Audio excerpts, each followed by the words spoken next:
자, 고2 현대소설 2주차 강의 시작하도록 하겠습니다. 이번 작품은 돌다리인데, 돌다리는 중학교 때도 많이 배웠고, 우리가 익히 내용을 잘 알고 있는 내용이죠. 그러니까 줄거리라던가 이런 것들은 여러분이 잘 알고 있을 거예요. 자, 그러면 우리는 여기 나와 있는 지문들을 한번 자세히 살펴보면서 거기에 나와 있는 작가의 가치관이라던가 이런 것들에 초점을 맞춰서 세부적인 내용을 한번 살펴보도록 합시다. 자, 보면 아버지는 아들의 뒤를 이어쫓아 이내 개울에서 들어왔다. 의사인 아들은 마치 환자에게 치료 방법을 이르듯 냉정히 그러니까 차분하게 차근차근히 이야기를 시작했다 하면서 여기서부터 이제 아들이 얘기하고 있는 부분이 나오겠죠. 자, 외아들인 자기가 부모님을 진작 모시지 못한 것이 잘못인 것. 그러면서 한번 끊고 한 집에 모이려면 자기가 병원을 버리기보다는 부모님이 농토를 버리고 서울로 오시는 것이 순리다라고 이 사람은 생각하고 있지. 이 사람은 바로 누구? 아들이지. 병원은 나날이 환자가 늘어가나 입원실이 부족하여서 오는 환자의 3분의 1밖에 수용을 하지 못하는 것. 자, 이 사람은 지금 제일 처음에 뭐 얘기했어요? 자기가 부모님을 모시고 살아야 되는데 모시지 못한 것이 잘못이다. 그런 자기가 부모님을 모시고 이제 앞으로 살겠다라는 얘기를 하고 그러면서 이제 자기가 모시기 위해서 어떻게 병원을 버리고 자기가 시골로 오기보다는 부모님이 서울로 오셔야 됩니다라는 얘기를 먼저 했지. 그러고서는 자기네 병원 상황을 얘기해. 병원은 나날이 환자가 늘어나고 입원실이 부족하지고 근데 병원을 지금 시국에 큰 건물을 새로 짓기랑 거의 불가능의 일인 거. 지금 시국이라고 하는 말이 지금 나왔지. 시국이라고 하는 건 뭘까? 그 시대적 상황, 지금 이때는 무슨 상황? 그치. 일제강점기, 태평양전쟁이라고 하는 전쟁이 벌어지고 있었지. 세계제 2차 대전은 태평양전쟁이라고 하죠. 이쪽에서 벌어졌던 전쟁을. 자, 그랬을까? 전쟁 중이기 때문에 큰 건물을 새로 짓기란 거의 불가능한 일이래. 그리고 마침 근데 교통이 편한 자리에 3층 양옥, 그러니까 초가집이나 기와집이 아닌 서양식으로 지은 건물이 하나 있다는 거지. 인쇄소였던 집인데 전체가 콘크리트여서 방화는 불이 나는 걸 막는 거고 방공은 공습을 막는 거지. 그러니까 아까 얘기했던 지금 시국에랑 지금 같은 상황인 거지. 지금 시국도 태평양 전쟁 상황. 지금 방공으로 가치가 충분한 건물을 찾아야 되는 것도 역시 지금 전쟁 상황이다라는 걸 우리가 짐작할 수 있는 거죠. 자, 그래서 여기까지. 근데 3층은 살림집과 집공들의 합숙실로 꾸미었던 것이라 입원실로 변장, 그러니까 입원실로 다시 재단장하기에 용이 쉽대. 그리고 각 층에 수도, 가스가 다 들어오고 그러면서도 값이 저렴하대. 그러면서도 값이 싸고 염하다는 얘기는 싸다는 얘기지. 염하기는 하지만 32,000원이라 지금의 병원에 팔면 15,000원쯤은 받겠지만 그것은 새 집을 고치고 수술실의 기계를 완벽하게 준비하는데 다 들어갈 것이니 집값 32,000원은 따로 있어야 할 것. 이게 바로 뭐야? 이 사람이 돈을 필요로 하는 이유지. 그러니까 어떻게 해라. 시골에 있는 땅을 팔아서 이 돈을 보태서 병원을 크게 지은 다음에 같이 서울에 와서 삽시다 라는 얘기를 하고 있는 거잖아. 자, 근데 그러면서 이제 시골에 땅을 둬봤자 어떻다. 땅을 둔대야 1년에 고작 3,000원의 실질적인 이익이 떨어지 말지 하지만 땅을 팔아다가 병원만 확장해 놓으면 적어도 1년에 10,000원 하나씩은 이익을 뽑을 자신이 있는 것.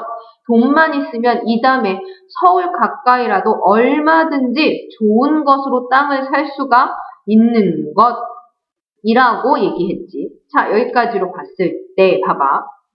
얘는 땅에 대해서 어떻게 생각하고 있어? 이 사람이 지금 쭉 땅을 팔아야 하는 이유를 제시했어. 이렇게 지금 땅을 팔아야 하는 이유를 아들이 쭉 제시를 했는데 그 이유를 제시하는 걸로 봤을 때 땅에 대해서 아들이 어떤 생각을 가지고 있는지를 우리는 알 수가 있어요. 땅에 대해서 어떻게 생각해?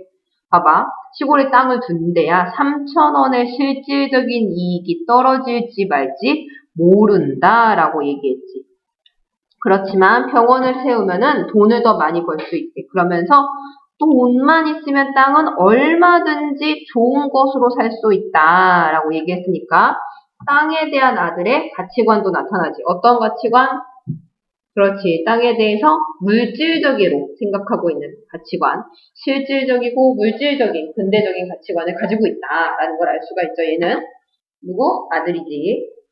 자, 그러면서 땅의 금전적인 가치를 중요시 여기는 아들의 이야기를 쭉 했고, 그거를 쭉 듣고 아버지는 뭐라고 얘기해? 점심이나 먹어라. 나도 좀 생각해봐야겠어야 대답하겠다 하고는 게을로 나가고 떨어졌던 다리들을 놓고야 들어와서 그도 아버지도 점심상을 받은 거지. 그러면서 점심을 드시면서 아빠가 뭐라고 얘기하냐면, 요즘 사람들은 힘도 줄었나 봐. 달이 처음 놀 때 내가 어려서 봤는데 불과 연화문이서 그러니까 10명 정도서 거들던 돌인데 10명 정도서 들었던 돌인데 장전 수십 명이 한나절을 씨름을 해도 잘 못 든대. 그러면 그렇게 얘기를 하니까 아들이 뭐라고 얘기해? 나무다리가 있는데 그건 왜 고치나요? 그러니까 홍수 때 떠내려갔던 돌다리를 지금 아빠가 고치고 있는 거야. 근데 나무다리가 있잖아. 그럼 나무다리가 있는데 그거는 그 돌다리는 못하러 고치나요? 라고 물어보고 있지. 그런 걸로 봤을 때 얘는 나무다리가 더 있는데 그거 못하러 하냐? 실리를 중시하는 가치관을 가지고 있다는 것을 알 수가 있지. 이거 누구? 아들이지. 아들의 가치관이야 이거는. 자, 근데 아빠는 뭐라고 생각하냐면 너도 그런 소리를 하는구나. 나무가 돌만 하다든 그러면서 넌 그 다리서 고기 잡던 생각도 안 나니? 서울로 공부 갈 때 그 다리 건너서 떠나던 생각 안 나니? 시체 사람들, 요즘 사람들은 모두 인정이라는 게 사람들한테만 쓰는 건 줄 알더라.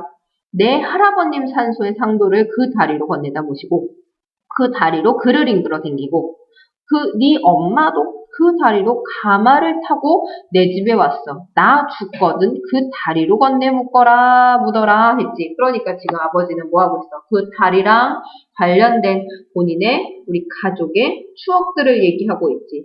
그러니까 이 돌다리는 이 사람네 가족의 가족사의 일부분을 차지하고 있잖아. 그러니까 봐봐. 기억에서 나오는 것처럼 요즘 사람들은 인정이란 게 모두 사람한테만 쓰는 걸 줄 알더라. 그러니까 요즘 사람들은 인정이라는 걸 사람한테만 쓰지만 뭐에도 써야 된다? 물건에게도 그치? 인정이라는 걸 써야 한다라는 생각을 가지고 있지. 그러니까 돌다리라고 하는 사물에 대해서 인정을 가지고 가족사의 일부로 생각하고 있는 아버지의 가치관이 나왔지. 그런 것들은 뭐랑도 연결될까? 이제 이 뒤에 나오는 아버지의 땅에 대한 가치관과도 이어지겠지. 자, 그러면서 아빠가 뭐라고 얘기해? 난 서울 갈 생각 없다. 라고 얘기했어. 네? 하고 다시 되물었지, 아들이. 천금이 쏟아진대도 난 땅은 못 팔겠다. 그러니까 이 땅이라고 하는 게 천금, 돈을 얼만큼을 준다고 해도 나는 못 팔겠다. 땅을 금전적인 가치로 생각하고 있지 않은 거지. 내 아버님께서 손수 이룩하시는 걸 내 눈으로 본 가치고 내 할아버님께서 손수 피땀을 흘려 돈으로 장만하신 돈들이야. 돈이 있다고 어디가 느르지논 같은 게 있고 독시장밭 같은 걸 사. 느르지논, 독시장밭 둘 다 땅 이름이야 그냥. 땅 이름인데 되게 기름지고 농사가 잘 되는 것으로 유명한 땅의 이름입니다.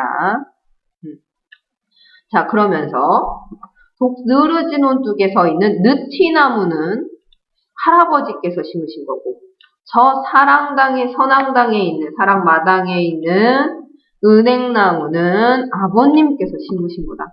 그 나무 밑에 설 때마다 난 그 어른들 동상이나 다름없이 경건한 마음이 솟아올라서 우러러본다. 그러니까 느티나무와 은행나무를 볼 때마다 할아버지와 아버님처럼 느껴져서 우러러본대. 그러니까 이런 것들을 통해서 할아버지와 아버님에 대한 존경심을 나타내고 있죠. 자, 땅이라는 걸 어떻게, 자, 그러면서 땅이라는 걸 어떻게 일시 이해를 따져서 사고 팔고 하느냐. 땅이란 건 이익과 손해를 따져서 사고 팔고 할 수 있는 물건이 아니다라고 하는 아버지의 가치관이 나타났죠. 땅 없어 봐라. 집이 어디 있으며 나라가 어디 있는 줄 아니? 땅이란 천지만물의 근거야. 돈 있다고 땅이 뭔지도 모르고 욕심만 내 문서 쪽으로 사 모으기만 하는 사람들.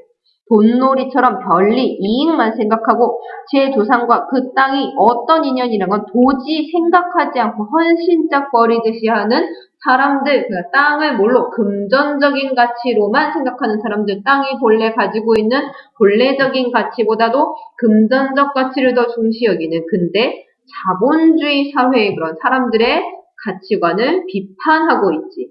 그치? 그런 사람들의 아빠의 눈에는 땅을 본래적인 가치를 중시하고 땅을 이해가 아니라 천지만물의 근거로 생각하는 아버지의 눈에는 절대 이해할 수가 없는 거지. 자, 그러니까 이 부분에서는 땅을 천지만물의 근거로 보고 있는 아버지의 가치관이 나타나 있죠. 자, 그래서 괴이한 사람들밖에 되지 않더라. 그러면서 네가 누구 덕으로 오늘 의사가 됐니? 내 덕인 줄 아느냐? 내가 땅 없이 뭘로? 밭에 가서 절하고 논에 가서 절해야 된다. 그러니까 네가 다 의사가 되고 잘 살 수 있었던 거는 뭐 덕분이다? 땅 덕분이다. 땅이 모든 거의 근본이다. 그런 얘기를 하고 있지. 자, 그래서 자고로 하늘 하지만 하늘의 덕이 땅을 통하지 않고선 사람한테 미치는 줄 아니? 그러니까 하늘의 덕도 역시 땅을 통해야지만 사람한테 미칠 수가 있다. 땅을 파는 건 그게 하늘을 파는 거나 다름없는 거야. 그만큼 땅이 제일 중요하다라는 얘기를 했지.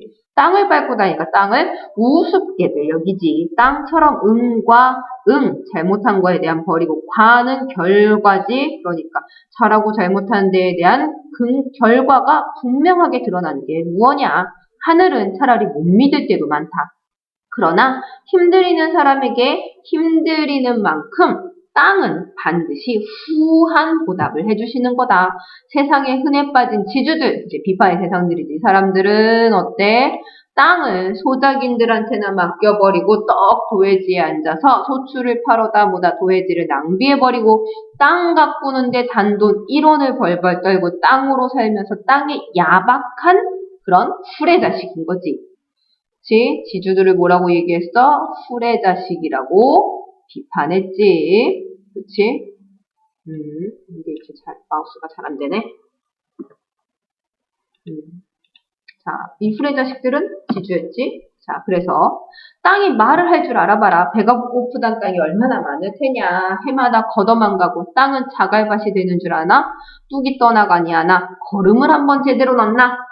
땅에서 지금 나오는 걸로 밥을 먹고 살면서 땅을 제대로 보살피지 않는 사람들에 대한 비판적인 인식이지.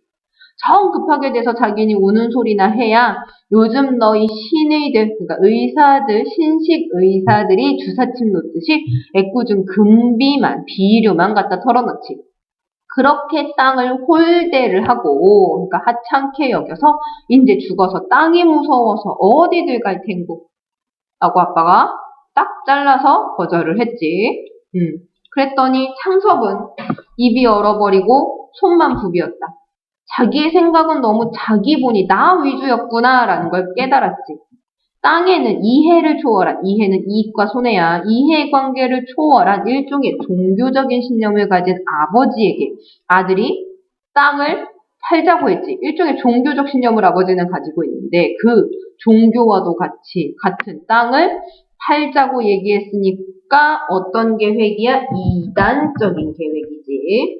계획이 용납될 리 마무였다. 아버지는 상을 물리고도 말을 계속했대. 너로서는 어떤 수단을 쓰던지 병원부터 확장하려는 게 과히 엉뚱한 욕심은 아닐 줄로 안다. 그러나 욕심을 부리면 안 된다. 라고 얘기하고 있지. 의술은 예로부터 인술, 사람을 살리는 기술이다. 그치? 그러니까 매사를 순탄하게 진실하게 해야 한다라고 하는 아버지의 가치관도 또 나타났죠. 네가 가업, 여기서 가업은 농사짓는 일이지 이어가지 않는다고 탓하지는 않겠다. 넌 너로서 발전할 길, 의사로서 사는 길이지. 어렵고 그게 우리 집의 나쁜 사람들의 악업, 나쁜 일이 아니라 사람을 살리는 인술이로구나. 내가 어떻게 불평을 할 수 있겠느냐. 다만 3, 4대째 집안에서 공들여 일으켜 놓은 논밭을 남의 손에 내맡기게 되는 것은 좀 애석한 슬픈 마음이 없다고는 할 수 없다 하니까 아들이 뭐라고 그래? 그럼 안 팔면 그만 아닙니까? 했지. 그러니까 아들은 지금 땅 파는 거는 포기했고 그치? 아버지의 이런 가치관이라던가 이런 것들을 받아들여 땅 파는 건 포기했지만 아빠가 땅을 네가 이제 농사를 짓지 못하니까 우리 땅을 나중에 팔아 넘겨야 되는 게 아쉽다라고 얘기하니까 그러면 안 팔고 계속 가지고 있으셔도 되는 거 아닙니까? 라고 얘기한 거지. 그랬더니 아빠가 뭐라고 얘기했냐. 나 죽은 뒤엔 누가 거두겠냐. 너도 이제도 말했지만 문서 쪽만 지고 그러니까 땅 주인이랍시고 땅 문서만 가지고 서울에 앉아서 지주 노릇하게 그 지주들 틈에서 자긴들 틈에서 땅들만 얼마나 곪는지 아니 그러니까 땅들만 고통을 겪게 된다. 안 된다. 팔 테다. 나 죽을 땐 다 팔아버릴 거다. 돈에 파는 게 아니라 뭐한테? 사람한테 팔 거다. 그만큼 땅을 소중하게 여기고 믿을 만한 사람한테 팔 거란 얘기지. 건너 용문이는 우리 느르지농 같은 거는 한번 붙여보고 죽으면 농꾼으로 태어난 걸 한하지 않겠다고 했다. 독시장밭을 내놓는다고 해봐라. 문보나 덕길이 같은 사람, 문보. 그리고 또 누구? 덕길이. 이런 사람들은 길바닥에 나앉는다고 하더라도 집을 팔아서라도 살려고 덤빌 거다. 그런 사람들이 땅 임자가 안 되고 누가 돼야 오르냐? 그런 사람들은 어떤 사람들? 그 땅에서 농사를 지으면서 그 땅에서 땅을 소중하게 여길 수 있는 사람들이지. 문서 쪽 들고 지주랍시고 도시에서 있는 사람들이 아니라. 그러니 아주 말 나온 김에 내 유언이다. 그런 사람들이 무슨 돈으로 땅값을 한몫 내겠니? 몇몇 해고 그 땅을 소출 팔아서 어떻게? 연년이 매해년 갚아나가게 할 테니 너도 땅 값이랑 그렇게 받아갈 줄 미리 알고 있어라. 그리고 네 어머니가 먼저 돌아가시면 내가 묻을 거고 내가 먼저 가면 네 어머니만은 서울로 그때 데려가라. 나는 샘말, 공간적인 배경이지 이 동네에서 이렇게 야인 농사 지으면서 죄 없는 밥을 먹다가 야인인 채 묻힐 걸 흡족히 여긴다. 자식의 젊은 욕망, 그치, 이 땅을 팔아서 내가 어떻게 병원을 확장해서 좋은 의사로서 이름을 날리고 그런 욕망이 있지? 그걸 못 들어주는 게 아비된 마음으로 섭섭하겠지, 그치? 하지만, 그러나 이 늙은이한테도 그만 10년쯤 지켜오는 게 있다. 그러니까 땅이라는 건 어떤 것이다? 모든 거의 근본이다. 땅을 가장 소중하게 여기는 사람한테 가야 된다라는 걸 무시하지 말어다오라는 말을 했지. 그러니까 아들의 근대적인 실리를 추구하는 가치관, 그리고 땅의 본래적인 가치를 추구하는 아버지의 전 근대적인 가치관 사이의 갈등이었지. 자, 그러면서 어떻게? 아버지는 다시 일어나서 담배를 피우며 다리 고치는 대로 나갔다 했잖아. 자, 근데 우리가 이제 배웠던 걸 생각을 해보면 보통 근대적, 전근대적 있으면 전근대적이 보통 나쁜 거고 이런 식으로 전개되는 소설이 많이 있었잖아. 자, 근데 여기서는 어떻게? 두 대조적인 인물들을 통해서 땅의 진정한 의미가 무엇인지, 그치?에 대해서 알아보면서 그런 인식을 바탕으로 그런 서구적인 물질주의 가치관을 비판하고 있는 거죠. 여기까지 이해가 됐나요? 자, 그런 가치관의 대립이다. 그래서 실질적인 그런 너무 지나치게 물질만을 추구하는 가치관을 비판하고 있구나라고 하는 작가의 태도를 생각을 하면서, 작가의 의도를 생각을 하면서 한번 문제를 풀어보도록 하면 되겠습니다.